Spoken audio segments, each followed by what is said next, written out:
El teléfono sonó un martes por la mañana cuando la casa todavía estaba envuelta en ese silencio espeso que queda después del amanecer. Un número desconocido parpadeaba en la pantalla.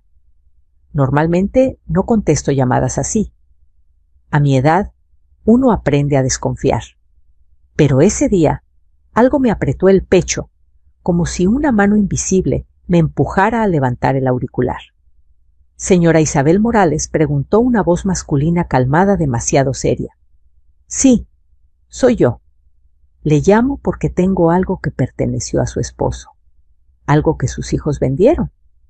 Y hay un mensaje grabado en el interior que usted necesita ver. Sentí que el mundo se detenía. El anillo, el único recuerdo que me había dejado Ernesto. Mi nombre es Isabel Morales. Tengo 72 años y llevo 6 meses viviendo como viuda. Aún me cuesta decir esa palabra en voz alta, viuda.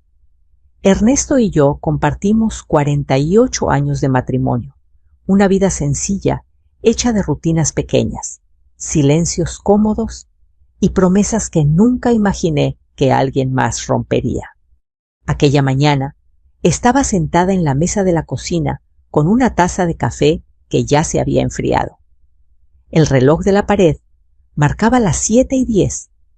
Afuera, los pájaros cantaban como si nada hubiera cambiado en el mundo. Yo acababa de colgar el teléfono y mis manos temblaban tanto que tuve que apoyarlas sobre la mesa para no dejar caer la taza. ¿Cómo dice que se llama?, había preguntado intentando mantener la voz firme. Mateo Álvarez, señora. Soy el dueño de la joyería La Estrella Antigua. Su esposo venía aquí desde hace años. El nombre me golpeó con un recuerdo inmediato. Ernesto siempre hablaba de don Mateo, un hombre mayor de manos cuidadosas que trataba cada joya como si fuera un ser vivo. Ernesto decía que en ese lugar los objetos no se vendían, se respetaban. Mi esposo murió hace 6 meses, le dije. ¿Qué tiene que ver usted con su anillo?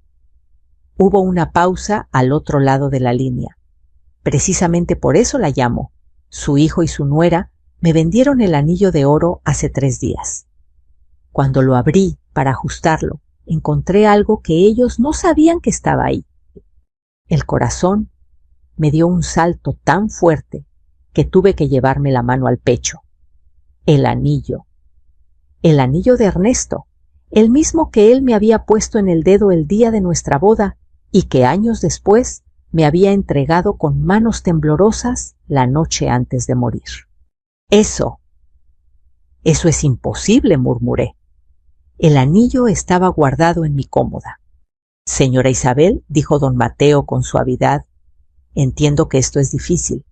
Por eso le pido que venga personalmente.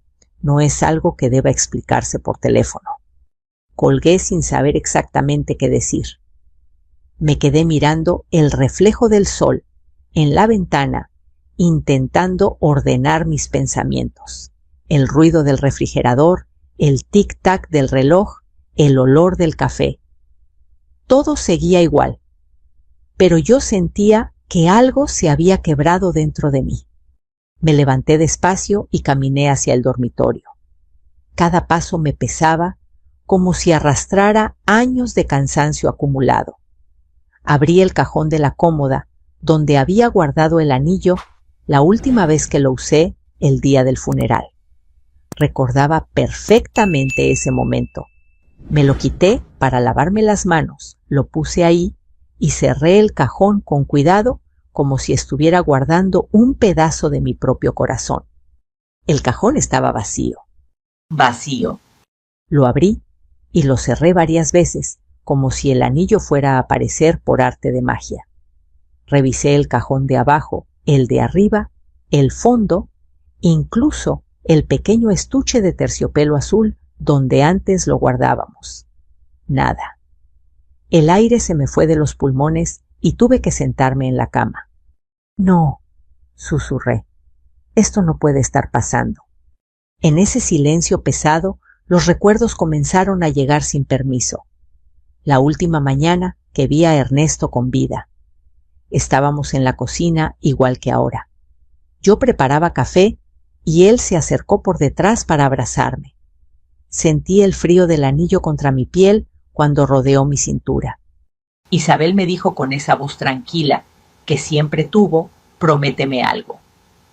No empieces, le respondí medio en broma.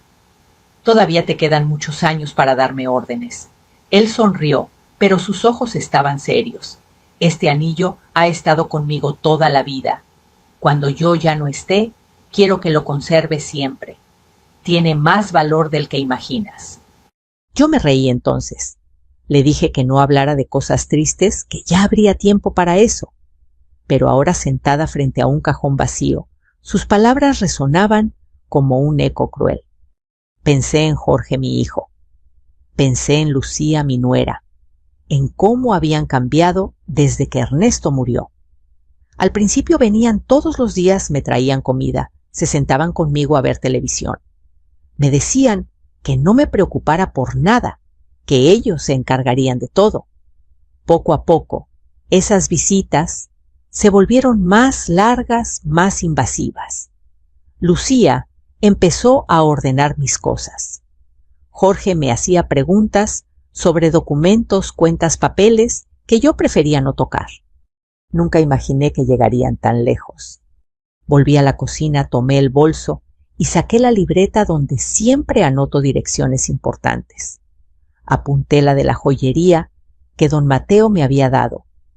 Mis manos seguían temblando, pero dentro de mí comenzaba a formarse algo distinto al miedo, una mezcla de dolor y necesidad de respuestas. Me miré en el espejo del pasillo. El reflejo me devolvió la imagen de una mujer mayor, con el cabello gris recogido y líneas profundas alrededor de los ojos. Por un momento pensé, tal vez creen que ya no me doy cuenta de nada. Tal vez pensaron que era demasiado vieja para notar la ausencia de un anillo. Me cambié de ropa con calma, como hacía Ernesto cuando tenía que enfrentar algo importante. Elegí un vestido sencillo verde oscuro, el color que a él más le gustaba verme usar. Si iba a descubrir qué habían hecho con lo único que me dejó mi esposo, lo haría con dignidad. Antes de salir, cerré el cajón vacío y apoyé la mano sobre la cómoda. «Espérame, Ernesto», susurré. «Voy a encontrar la verdad». Y con esa promesa silenciosa, crucé la puerta de mi casa sin saber que aquella llamada no solo me llevaría a una joyería, sino al inicio de una verdad que cambiaría para siempre la manera en que miraba a mi propia familia. El camino hacia la joyería parecía más largo de lo habitual, aunque no eran más de 20 minutos en camión. Me senté junto a la ventana, observando cómo la ciudad despertaba lentamente. Las tiendas levantaban sus cortinas metálicas, los vendedores ambulantes acomodaban sus puestos y la gente caminaba deprisa, cargando sus propias preocupaciones. Nadie sabía que dentro de mí algo se estaba desmoronando. Mientras el camión avanzaba, mi mente regresó una y otra vez al mismo punto: el anillo. No era solo una joya, nunca lo fue. Para Ernesto y para mí, ese anillo era el símbolo de todo lo que habíamos construido juntos, los años de esfuerzo, las noches difíciles, las alegrías pequeñas que solo se entienden después de una vida compartida. Recuerdo perfectamente el día en que Ernesto lo compró. No fue caro ni ostentoso. Entramos juntos a una joyería modesta del centro tomados de la mano. Él lo eligió con cuidado, como hacía todo. «No necesito algo grande», dijo entonces.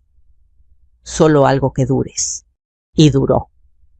Duró mudanzas, enfermedades, discusiones, reconciliaciones y silencios. Duró hasta el final. Cuando Ernesto enfermó, el anillo nunca salió de su dedo. Incluso cuando ya no podía levantarse de la cama, lo giraba suavemente, como si al tocarlo pudiera aferrarse un poco más al tiempo que se le escapaba. La noche antes de morir, Me llamó con un gesto débil. Isabel. Ven, me dijo. Me senté a su lado y sentí el peso de su mirada. Quiero que guardes esto, susurró, quitándose el anillo con esfuerzo. Pase lo que pase, no dependas de nadie, prométemelo. Yo no entendí del todo sus palabras. Pensé que hablaba desde el cansancio, desde el miedo. Aún así asentí. Siempre asentía cuando Ernesto me pedía algo. Lo tomé de la mano y le prometí que cuidaría el anillo como lo más valioso que tenía. Ahora, 6 meses después de su muerte, esa promesa había sido rota. No por mí, sino por las 2 personas en las que más confié después de él. El camión frenó de golpe y me sobresalté. Bajé y caminé despacio hasta una pequeña plaza cercana a la joyería. Me senté un momento en una banca tratando de calmar el temblor de mis piernas. No quería llegar ahí llorando ni confundida. Necesitaba pensar. Pensé en Jorge, en mi hijo único, en cómo había cambiado desde que se casó con Lucía. No era un mal hombre, pero siempre fue débil frente a los conflictos. Prefería callar, dejar que otros decidieran por él.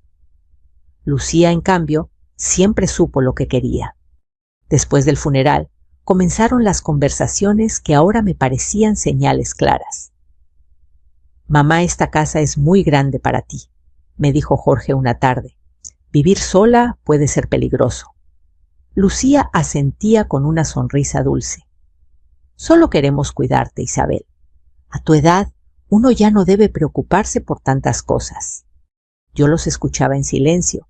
Me dolía, pero pensaba que hablaban desde el cariño. Nunca imaginé que detrás de esas palabras había cálculos, planes, decisiones tomadas sin mí. Un recuerdo en particular me atravesó el pecho. Fue hace un mes una noche en que bajé a la cocina por un vaso de agua. Creían que yo dormía. Los escuché hablar en voz baja. El anillo de tu papá debe valer bastante, dijo Lucía. Podríamos venderlo. Solo sería temporal. Es lo único que le dejó a mamá, respondió Jorge, inseguro. Jorge, por favor, tu mamá está grande. Últimamente olvida muchas cosas. Podemos decirle que lo llevamos a arreglar. Para cuando pregunte, ya estaremos en Cancún. Cancún. La palabra me golpeó incluso ahora sentada en esa banca. Mientras yo seguía contando monedas para llegar a fin de mes, ellos planeaban viajes, playas, hoteles, con lo que no les pertenecía. En ese momento sentí algo que no había sentido desde la muerte de Ernesto: rabia. No una rabia explosiva, sino una rabia fría profunda. La de darse cuenta de que habían apostado a mi silencio, a mi edad, a mi supuesta confusión. Me levanté de la banca y caminé hasta la joyería, pero antes de entrar, respiré hondo. No podía enfrentar lo que fuera que me esperara sin entender algo primero. Esto no era solo sobre el anillo. Era sobre el respeto que me habían quitado sin pedirme permiso. Pensé en todas las veces que ayudé a Jorge sin hacer preguntas. Cuando necesitó dinero para su primer negocio, cuando tuvo problemas con deudas, cuando Lucía quiso redecorar su casa. Siempre estuve ahí. Nunca les recordé cuánto me costó conseguir ese dinero. Nunca les pedí nada a cambio. Tal vez por eso pensaron que podían tomar más. La puerta de la joyería estaba cerrada. Aún no eran las 10. Me quedé frente al aparador, observando los objetos antiguos, relojes, collares, anillos con historia. Todos parecían guardar secretos. Pensé que el mío estaba ahí dentro, esperando ser revelado. Miré mis manos. Vacías. Sin el anillo de Ernesto. Sentí una punzada de culpa, como si hubiera fallado en protegerlo. Pero enseguida otra idea se abrió paso. Yo no había fallado. Me habían traicionado. La puerta se abrió unos minutos después. Un hombre mayor salió a colocar un letrero de abierto. Tenía el cabello completamente blanco y se movía con lentitud, pero con cuidado. Supe de inmediato que era don Mateo. «Señora Isabel Morales», preguntó al verme. Asentí. «Pase, por favor». Estaba esperándola. Antes de cruzar el umbral, eché un último vistazo a la calle, a la vida que seguía como si nada. No sabía qué iba a encontrar dentro de esa joyería, pero algo me decía que al salir ya no sería la misma mujer que había entrado, porque cuando uno descubre que su propia familia es capaz de vender lo más sagrado para financiar su comodidad, ya no puede seguir fingiendo que no ve. Y yo había dejado de fingir. El interior de la Estrella Antigua olía a metal viejo y a madera pulida. No era un olor desagradable. Al contrario, tenía algo tranquilizador, como si el tiempo se hubiera detenido allí para proteger lo que otros ya no valoraban. Don Mateo cerró la puerta detrás de mí con cuidado y bajó la cortina a la mitad. El ruido de la calle quedó amortiguado lejano. «Siéntese, señora Isabel», me dijo señalando una silla junto al mostrador. «Prefiero que esté cómoda». Me senté sin quitar los ojos de sus manos. Eran manos grandes, con dedos gruesos y uñas cortas, manos de alguien que había trabajado toda su vida con objetos pequeños y frágiles. En la pared detrás de él colgaban relojes antiguos que marcaban horas distintas como si cada uno perteneciera a un tiempo propio. Antes de mostrarle nada, dijo don Mateo: «Necesito preguntarle algo». Asentí. ¿Su esposo alguna vez le habló de un mensaje o de un secreto relacionado con su anillo? Negué con la cabeza. Ernesto no era un hombre de secretos, respondí. O al menos eso creía. Don Mateo suspiró y caminó hacia la parte trasera del local. Escuché cómo abría un cajón y luego una pequeña caja metálica. Cuando regresó, traía en las manos un estuche de terciopelo negro. Lo colocó sobre el mostrador, entre nosotros, como si se tratara de algo sagrado.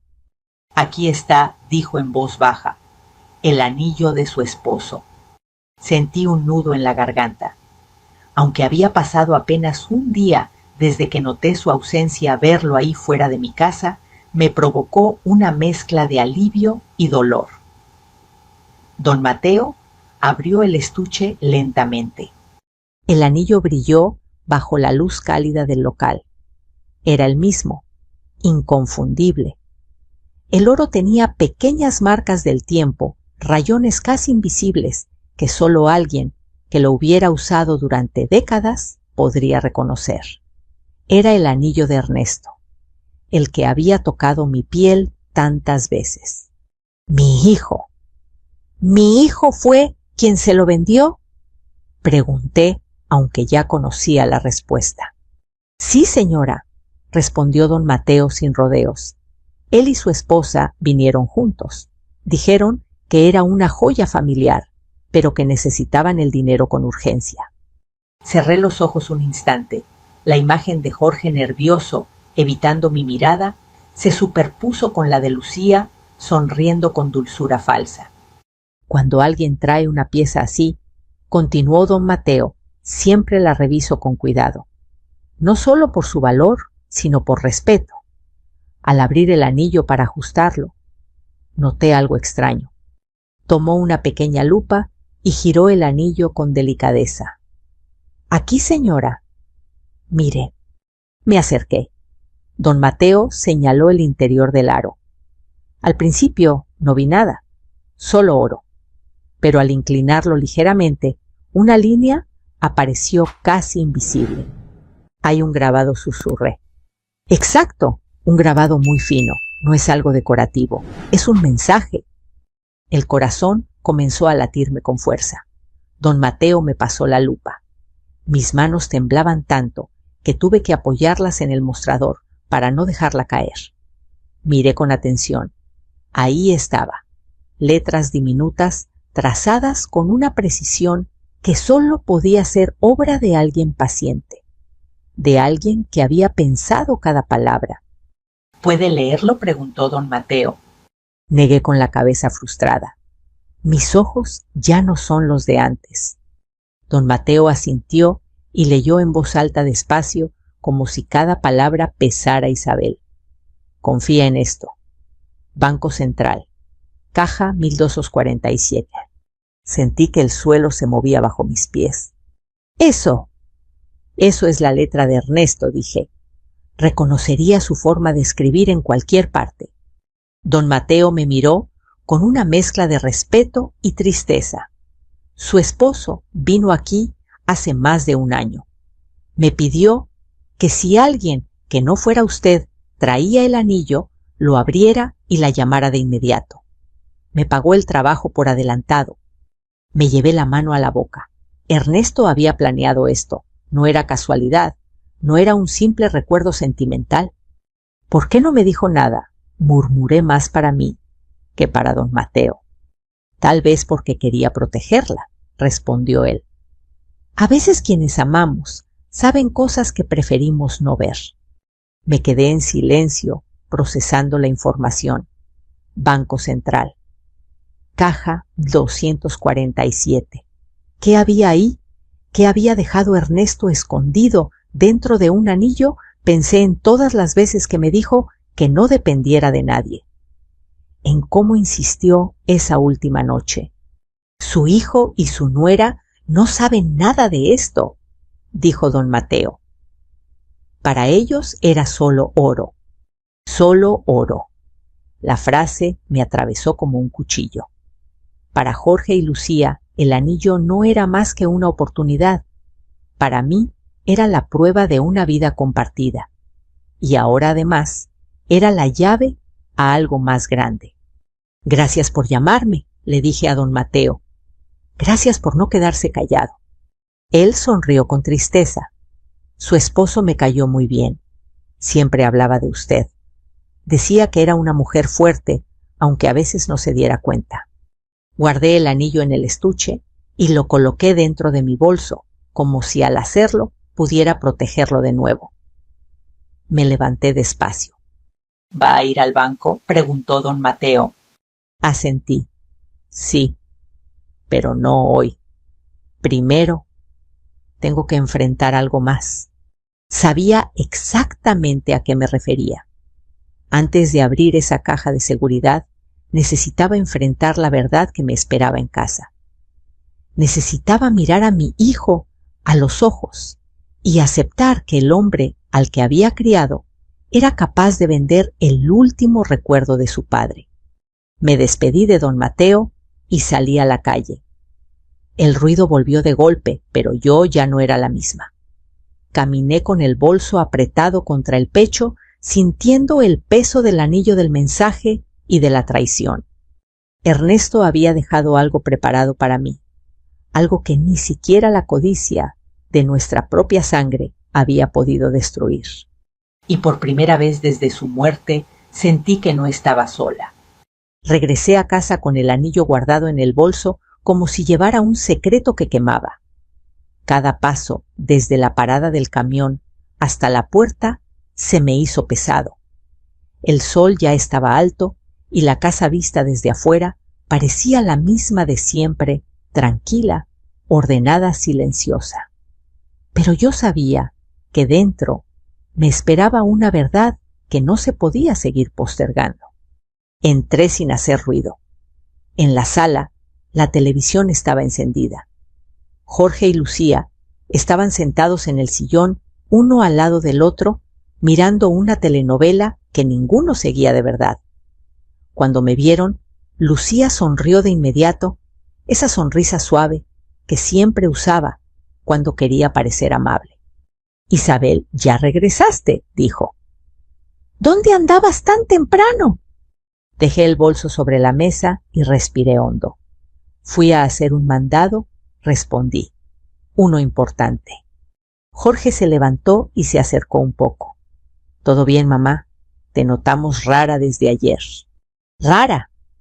La palabra me dolió más de lo que esperaba.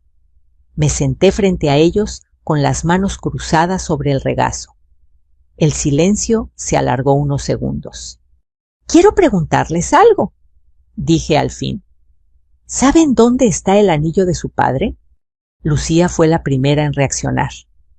«El anillo», repitió. «¿Cuál anillo?» La miré fijamente. «El anillo de oro de Ernesto, el que guardaba en mi cómoda». Jorge desvió la mirada.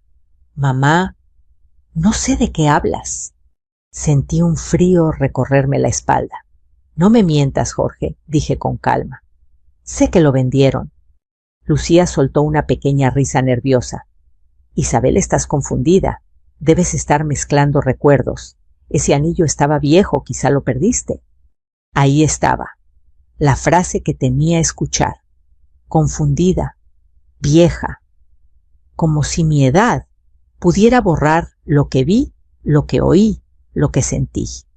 «No estoy confundida», respondí, sintiendo cómo la voz me salía más firme de lo esperado. Fui a la joyería donde lo vendieron. Hablé con el dueño. Jorge se puso pálido. «¿Fuiste a la joyería?» «Sí», asentí. «A la Estrella Antigua. Don Mateo me llamó». Lucía cruzó los brazos. «Eso no prueba nada. Podría ser un error». ¿Un error?, repetí. ¿También es un error que planeaban irse de viaje a Cancún con ese dinero? El silencio cayó como una losa. Jorge cerró los ojos por un momento. Lucía me miró con molestia, ya sin la sonrisa. Mamá dijo: «Jorge, no queríamos que te enteraras así».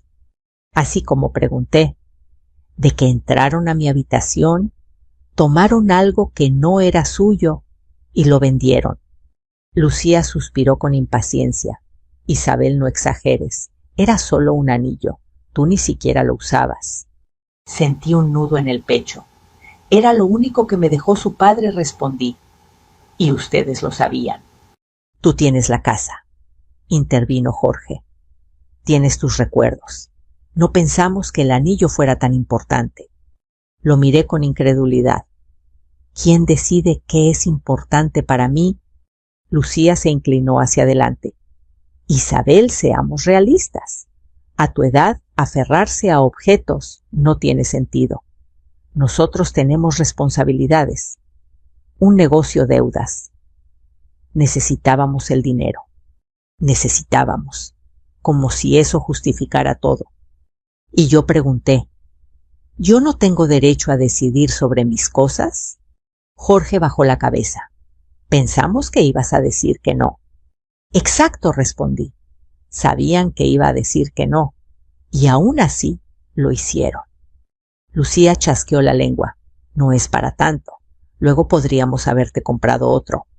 «Otro», como si los recuerdos se reemplazaran. «No me duele el oro», dije despacio. «Me duele que pensaran que soy invisible, que creyeran que podían hacerlo sin que me diera cuenta». «Nadie te está llamando invisible», respondió Jorge nervioso.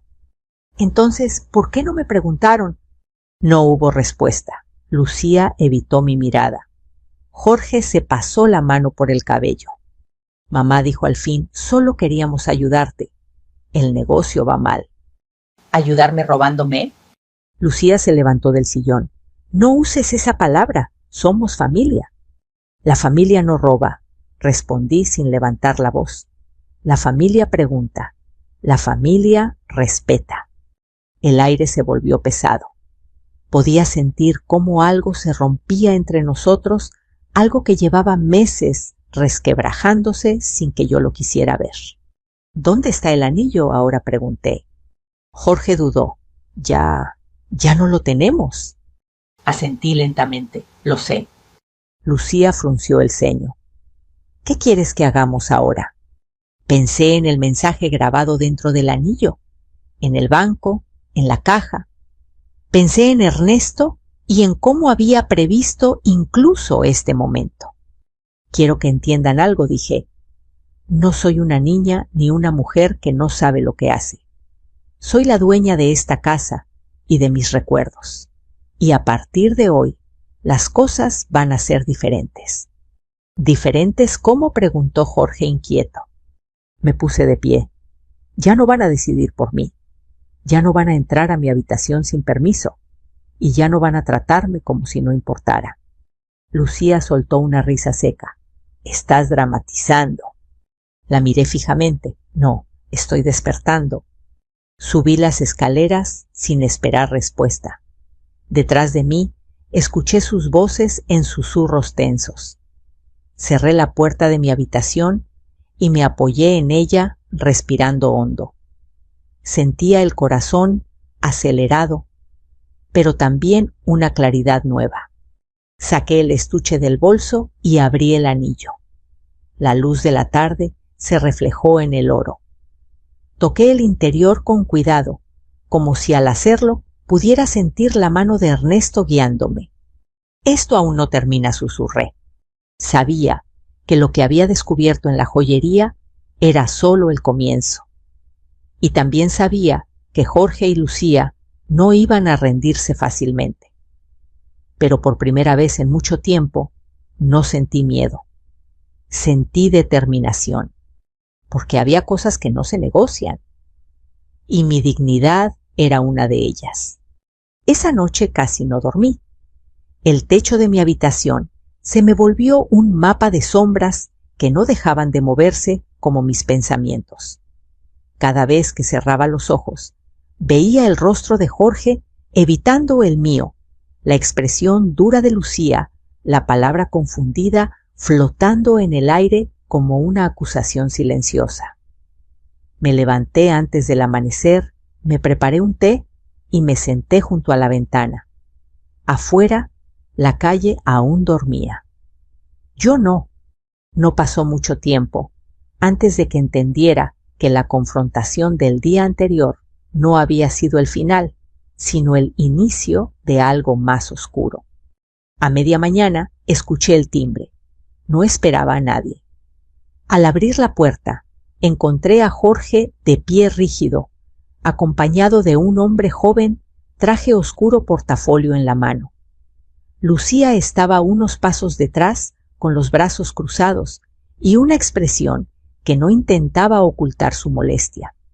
Mamá, dijo Jorge, necesitamos hablar. Miré al hombre desconocido. ¿Y él quién es? Buenos días, señora Isabel, intervino él con una sonrisa ensayada. Soy el licenciado Ramírez. Su hijo me pidió que viniera para asegurarnos de que usted esté bien. Para asegurarnos de que esté bien. La frase me encendió una alarma en el pecho. Pase, dije apartándome, pero hablemos claro. Nos sentamos en la sala. El licenciado abrió su portafolio con calma excesiva, como quien se prepara para un trámite rutinario. Jorge no dejaba de mover la pierna. Lucía observaba todo en silencio, con una seguridad que me resultaba inquietante.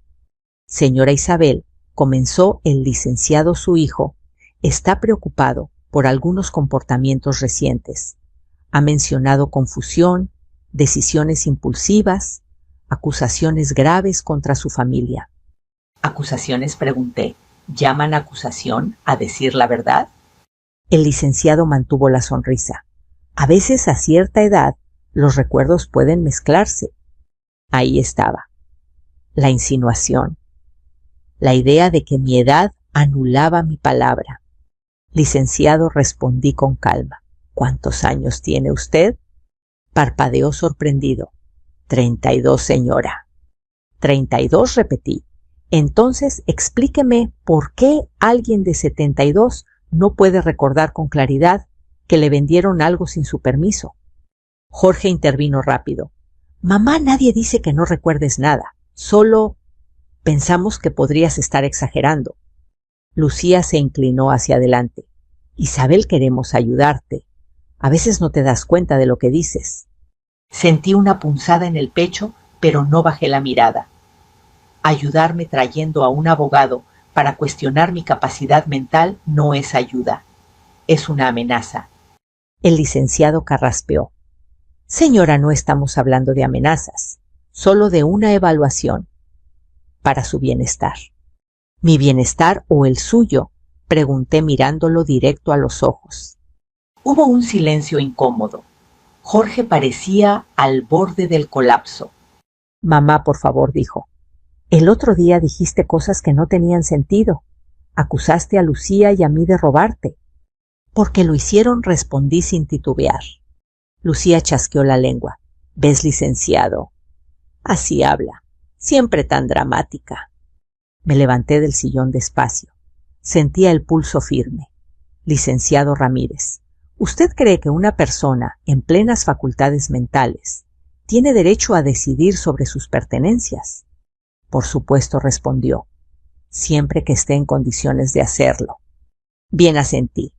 Entonces escuche con atención.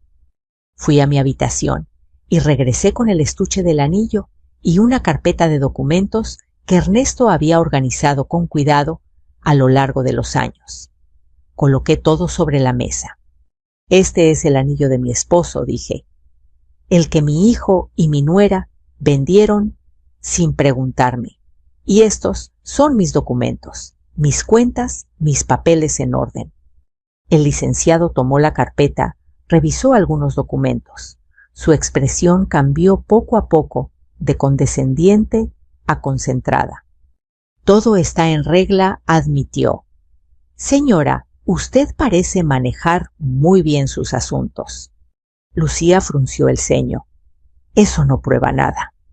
Prueba, respondí, que no estoy confundida. Jorge me miró derrotado. Mamá, solo queríamos protegerte. ¿Protegirme de qué?, pregunté. De decidir por mí misma. El licenciado cerró el portafolio. Señora Isabel, no veo motivos para una evaluación. Me temo que hubo un malentendido. Lucía abrió la boca para protestar, pero él se levantó. Con permiso. Cuando se fue el silencio, quedó suspendido en la sala. Jorge parecía más pequeño encogido. Lucía, en cambio, me miró con frialdad. Esto no se queda así, dijo. ¿No respondí? No se queda así, porque ya no voy a permitir que me traten como si no existiera. Me senté de nuevo, respirando hondo. Sentí una mezcla de tristeza y claridad. Habían cruzado una línea que no se desdibuja con disculpas. A partir de hoy, dije, necesito espacio. Y respeto. Si no pueden darme eso, habrá consecuencias. Jorge abrió la boca, pero no dijo nada. Lucía tomó su bolso con brusquedad. Cuando se fueron, cerré la puerta y apoyé la frente en la madera. Por primera vez, entendí algo con una claridad dolorosa. No basta con ser madre. Hay momentos en los que hay que ser, antes que nada, una mujer que se defiende. Miré el anillo una vez más. El mensaje grabado brillaba tenue como una promesa. Ernesto había previsto este intento de silenciarme y me había dejado la fuerza para no permitirlo. La casa quedó en silencio después de que Jorge y Lucía se fueron. Un silencio distinto, más denso, como si las paredes hubieran escuchado demasiado. Me senté en el sillón donde Ernesto solía leer el periódico por las mañanas y dejé el bolso a mi lado. Saqué el estuche del anillo y lo abrí con cuidado. El oro reflejó una luz suave. Pasé el dedo por el interior donde el grabado seguía ahí, discreto, firme como la voz de Ernesto cuando quería que lo escuchara de verdad. Banco Central, caja 1247. Repetí las palabras en voz baja como un rezo. No era una metáfora. Ernesto no hablaba en acertijos. Si había escrito eso, era porque había algo real concreto esperándome, algo que no dependía de interpretaciones ni de la buena voluntad de nadie. Me levanté y fui a la habitación. Abrí el closet y elegí un vestido sencillo, azul oscuro. Me miré al espejo.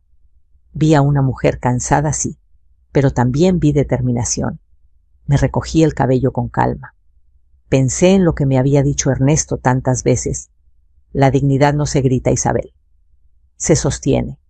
Salí de casa sin avisar. No dejé nota.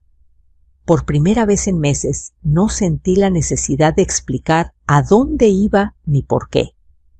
El Banco Central quedaba a 2 colonias. Caminé despacio, dejando que el aire de la mañana me despejara la cabeza. Cada paso era una decisión. El edificio del banco se alzaba sólido gris imponente. Entré y me acerqué al mostrador. Una joven me sonrió con profesionalismo.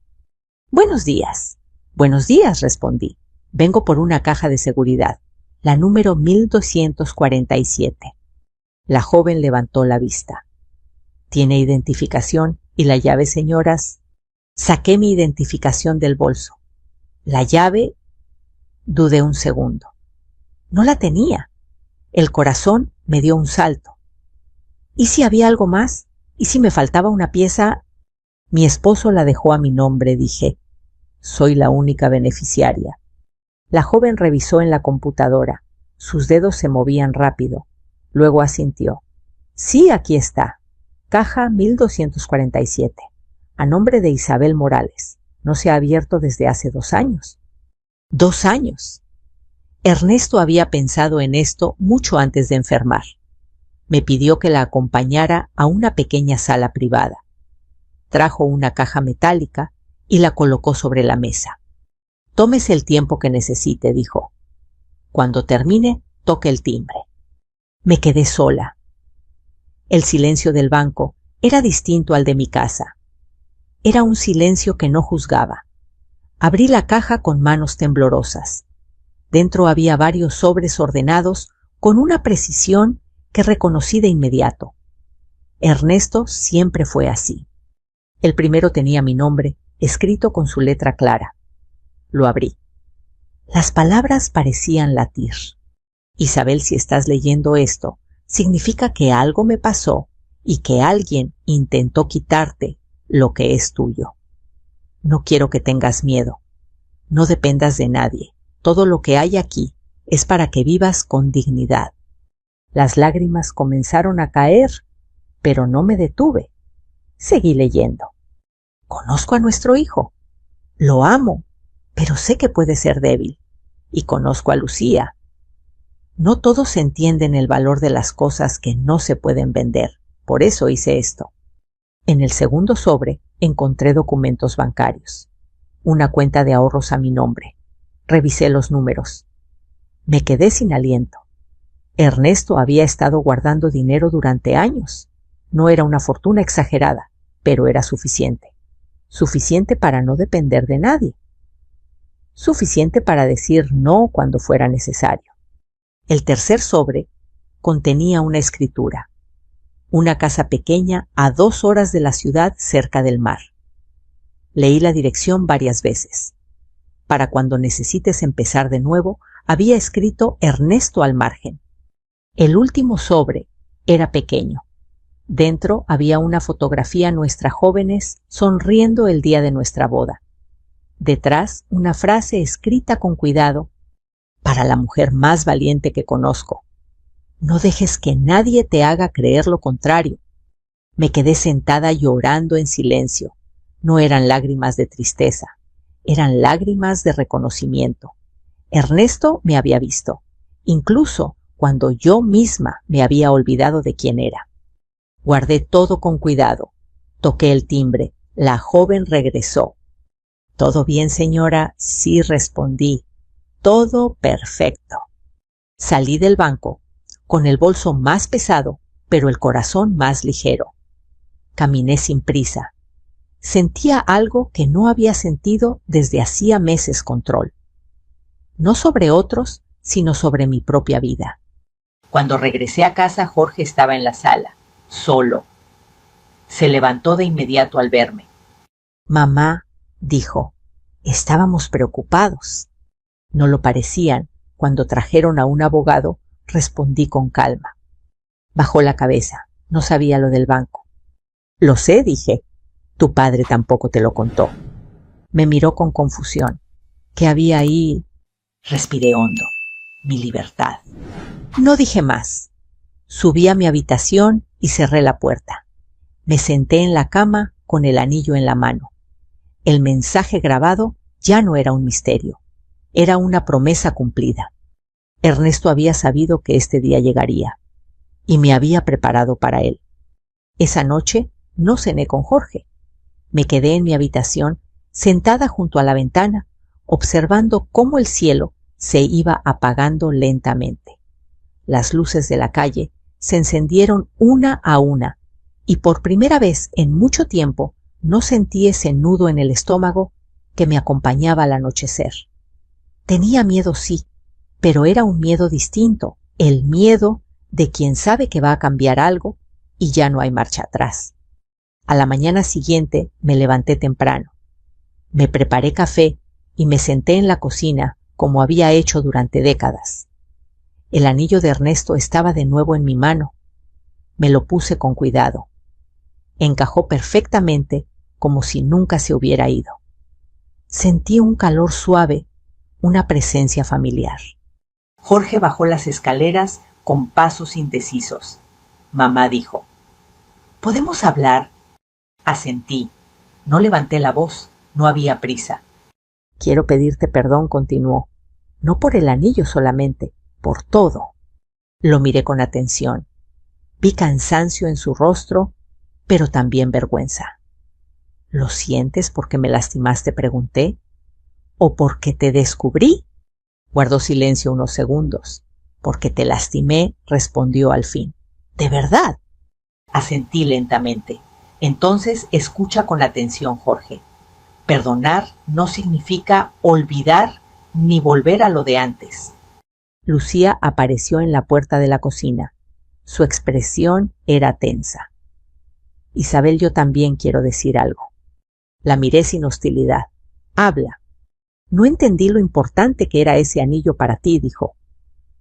Pensé que ya no importaba tanto. Eso es lo que más duele, respondí. Que creyeran que por mi edad mis sentimientos ya no importaban. Lucía bajó la mirada. Lo siento. No dije nada de inmediato. A veces el silencio es más honesto que cualquier discurso. A partir de hoy dije, finalmente voy a vivir de otra manera. No voy a permitir que decidan por mí, ni sobre mis cosas, ni sobre mi vida. Jorge abrió la boca, pero se contuvo.